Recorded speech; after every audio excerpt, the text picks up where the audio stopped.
comparar mis resultados con estas tablas, que se corresponden al sistema de estadía GTNM.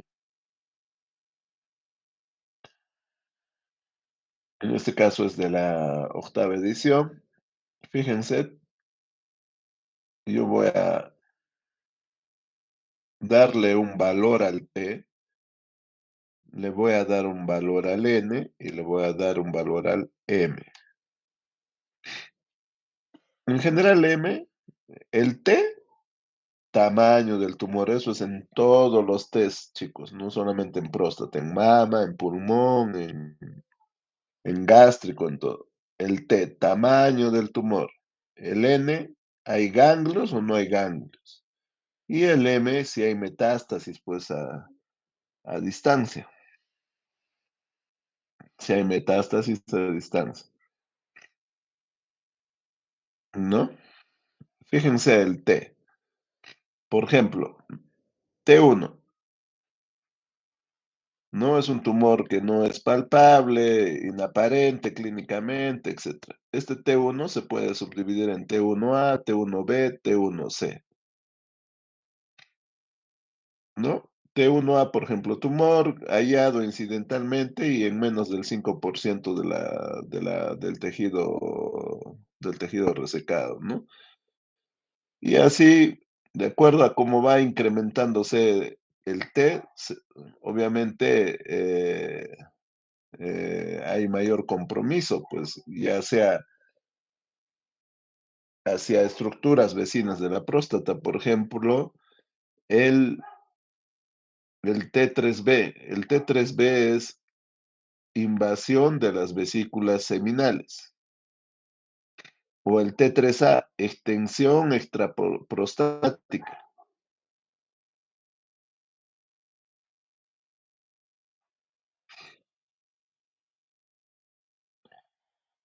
O el T4, ¿no? Entonces, el T lo voy a valorar, sobre todo con la resonancia multiparamétrica, porque recuerden que la resonancia multiparamétrica me da detalles incluso de la vesícula seminal, si la afectación está en un lóbulo, está en ambos lóbulos, derecho, izquierdo, en el ápex, etcétera. Y acá ustedes pueden observar los gráficos, ¿no? El N, si hay compromiso ganglionar, ¿no?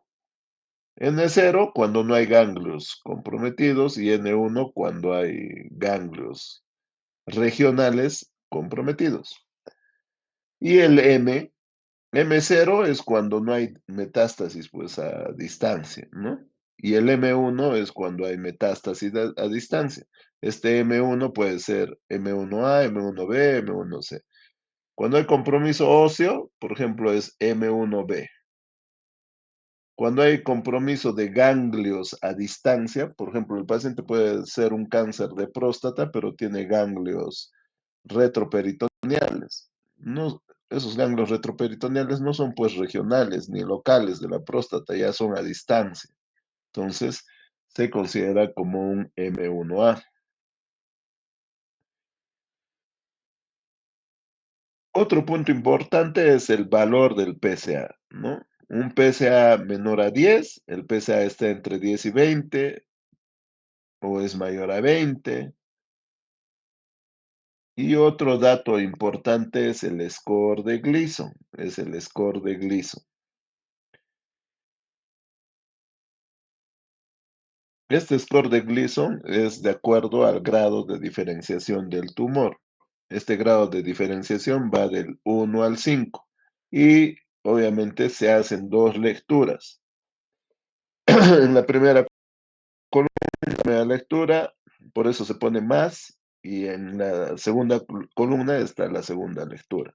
Entonces yo le voy a poner puntuaciones de acuerdo a lo que estoy observando, a las alteraciones estructurales en la célula que estoy encontrando. Si las células están bien diferenciadas, son células bien diferenciadas, probablemente le va a poner un score de Gleason más bajo. pero si no están muy diferenciadas, al contrario, pobremente diferenciadas o indiferenciadas, mi score de Gleason va a ser alto. Entonces yo puedo tener un 8, pero este 8 puede ser 4 más 4, 3 más 5 o 5 más 3, o puede tener un 9 o puedo tener un 10. Entonces, generalmente los Gleason a partir del 8 son Gleason alto, y por debajo de ese son Gleason bajos, ¿no? Y este Gleason se ha correlacionado con, con un índice que se denomina ISO, que va del 1 al 5. El 4 y el 5 se corresponden con los Gleason más altos.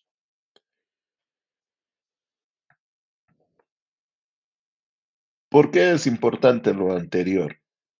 Lo anterior es importante porque yo, de acuerdo al estadio clínico, le voy a dar un tratamiento al paciente.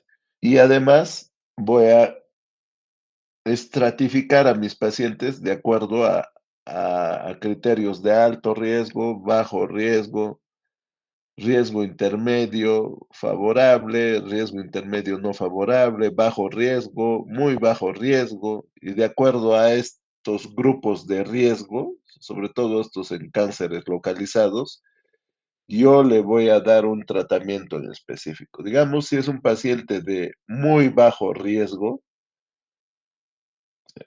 por ejemplo, es un paciente que tiene el cáncer ha estado confinado en un solo lóbulo, se corresponde con un ISO grado 1 que se refiere a que su Gleason es bajo, es a lo mucho 6, el PSA está menos de 10, su densidad de PSA menos de 0.15. Entonces, yo a este paciente, por ejemplo, lo puedo observar simplemente. Pero si por el contrario tengo un paciente de muy alto riesgo, que tiene un T4 o T3B, que significa compromiso de vesículas seminales o compromiso de órganos adyacentes a la próstata, el recto, vejiga, etcétera. No, entonces a este tipo de pacientes obviamente no lo voy a observar, le tendré que dar un tratamiento localizado, ¿no? En este caso será radioterapia, asociado a una terapia de privación androgénica, etcétera. Entonces, esta estratificación es importante porque de acuerdo a esta estratificación yo voy a plantear mis propuestas terapéuticas. Entonces, acá ustedes tienen, de acuerdo así es, por ejemplo, acá, ¿no? En los bajos riesgos, por ejemplo, una conducta vigilante activa, ¿no? O vigilancia activa que se puede hacer. A diferencia por ejemplo, este paciente que está localizado, pero tiene factores de alto riesgo. Entonces, este tipo de pacientes tiene que ir a radioterapia externa. Hay una modalidad de radioterapia que se llama IMRT, radioterapia de intensidad modulada, ¿no? Más braquiterapia y terapia androgénica, ¿no? O de lo contrario, podría ir a una prostatectomía radical. Para la prostatectomía radical, en otros países cuentan con esta estructura robótica, que es el robot Da Vinci, donde el cirujano no lo opera directamente, lo opera indirectamente, maneja a través de un sistema de cómputo estos brazos del robot, ¿no? Estos brazos del robot, y obviamente es una cirugía de mayor precisión. En el Perú hace un año, el año pasado, ya el Hospital 2 de Mayo cuenta con con esta tecnología y también el Instituto de Enfermedades Neoplásicas. Obviamente son técnicas avanzadas de la paroscopía, como les dije, de mayor precisión y con menos efectos adversos para el paciente, porque las prostatectomías radicales convencionales, sobre todo, pueden producir al paciente problemas de disfunción eréctil, pueden producir hemorragias, ¿no? Que fundamentalmente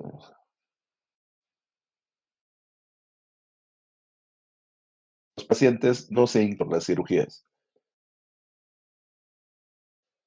Si un paciente no desea una cirugía, hay una segunda alternativa que es la radioterapia, también es un tratamiento localizado, es una máquina que emite radiación a un punto en específico. Y el punto específico se programa de acuerdo a sus tomografías, se localiza la zona donde se va a irradiar y se planifica y se ejecuta los disparos de radiación. Entonces, hay estudios que se ha hecho, y son bastantes, en que tratan de evaluar cuál es más eficaz, o la cirugía o la radioterapia. Y la verdad que los 2 están ninguno de los 2 ha demostrado una, superioridad sobre el otro, por lo cual la prostatectomía radical, sobre todo, se aconseja en pacientes jóvenes, mientras que la radioterapia se aconseja en pacientes mayores, porque trae menos comorbilidades, ¿no? Entonces, en el cáncer de próstata, yo voy a tener 4 estadios clínicos, al igual que el cáncer de mama. Un estadio clínico 1 en números romanos, un estadio clínico 2 en números romanos, un estadio clínico 3 y un estadio clínico 4 en números romanos. Del 1 al 3, chicos, de alguna forma hay una posibilidad de cirugía. De repente el 1 y el 2 es una cirugía inmediata, ¿no? Y de repente en el estadio clínico 3 le voy a dar, ah, debido a que hay amplio compromiso de órganos adyacentes, de repente voy a optar por un tratamiento localizado como una radioterapia.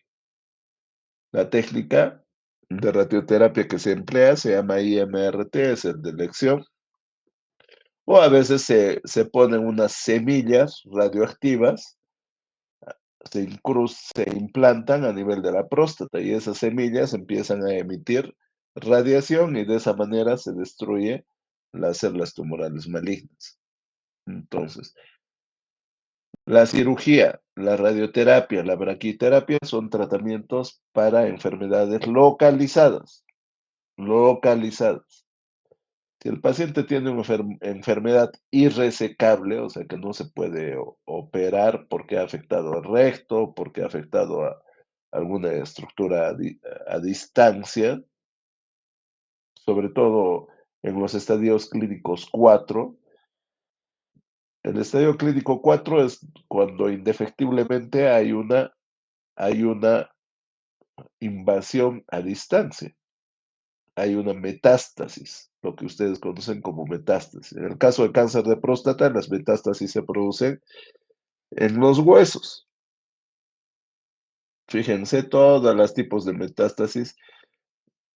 El cáncer sobre todo produce metástasis blásticas, generación de hueso, porque en cáncer de mamas, sobre todo las metástasis óseas os- son líticas, destrucción de hueso.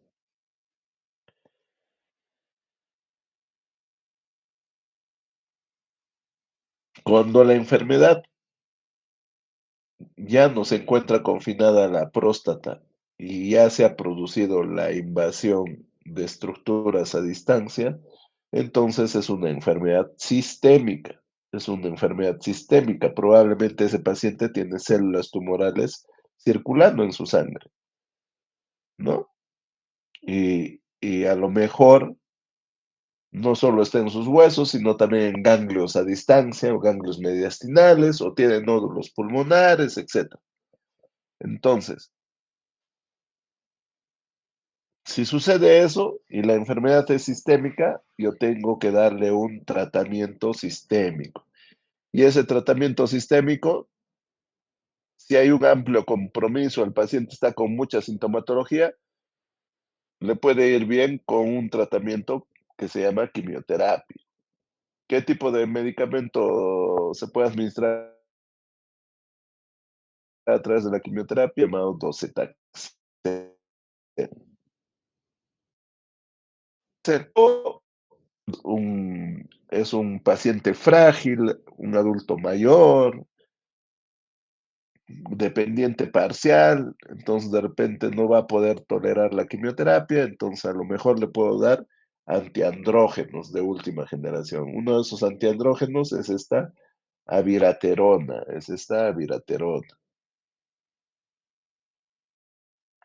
Y otras drogas que si son oncólogos ya ustedes lo van a conocer bastante. Hay otras drogas como la enzalutamida o la palutamida que, como su nombre lo dice, bloquean la interacción entre la testosterona y los receptores estrogénicos. ¿Por qué? Porque la testosterona es un ligando importante para las células tumorales malignas, para la proliferación de células tumorales malignas.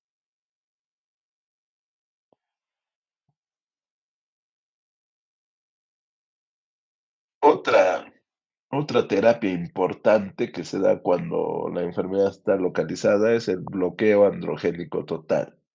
Antiguamente, chicos, cuando un paciente tenía cáncer de próstata, sobre todo metastásico, los castraban quirúrgicamente a los pacientes, es decir, los pacientes eran sometidos a orquiectomías bilaterales, ¿no? Ahora ya no se estila hacer orquiectomías bilaterales. Lo que se hace es una castración química con un medicamento que se llama leuprorelina. Leuprorelina, 7,5 miligramos cada mes. Y dependiendo del estatus de riesgo, le puedo dar por 3 meses, 6 meses, 2 años, 3 años, o de repente indefinidamente si es una enfermedad metastásica. Este bloqueo androgénico se produce a nivel central, a nivel del eje hipotálamo hipófisis, de tal manera que si yo bloqueo a nivel central, ya no se va a producir ese estímulo que viaja a través del eje y llega hasta los testículos y que, y que tiene como función la producción de testosterona. Entonces, al ponerle el medicamento, ya no se va a producir testosterona, por ende ya no va a haber el sustrato para que las células tumorales proliferen.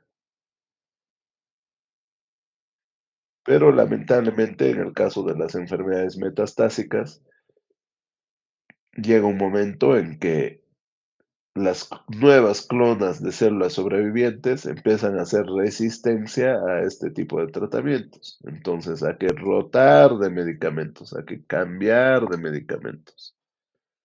Entonces, más o menos ese es el arsenal terapéutico con que se cuenta.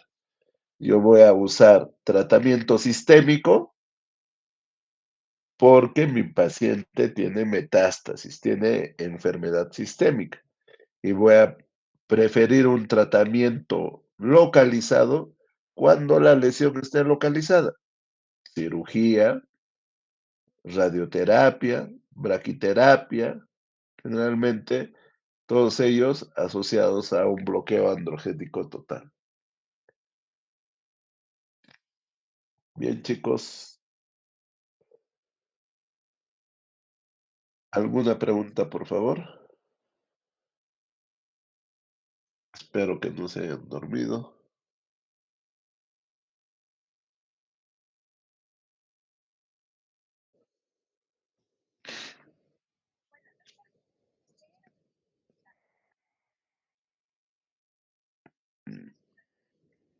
Ya, a ver, Carpio, Carpio. Ah, ya.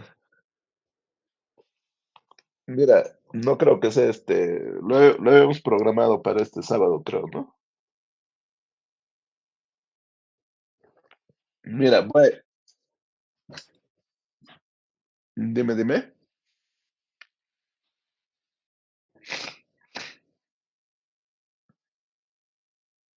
Sí, voy a ver eso, voy a preguntar eso, porque la verdad, como a mí me han dado la asignatura casi 3 semanas después, a veces es imposible recuperar y hacerlo todo rápido, ¿me entiendes? Entonces, voy a hablar y dependiendo de eso, yo les comunico. ¿Ya?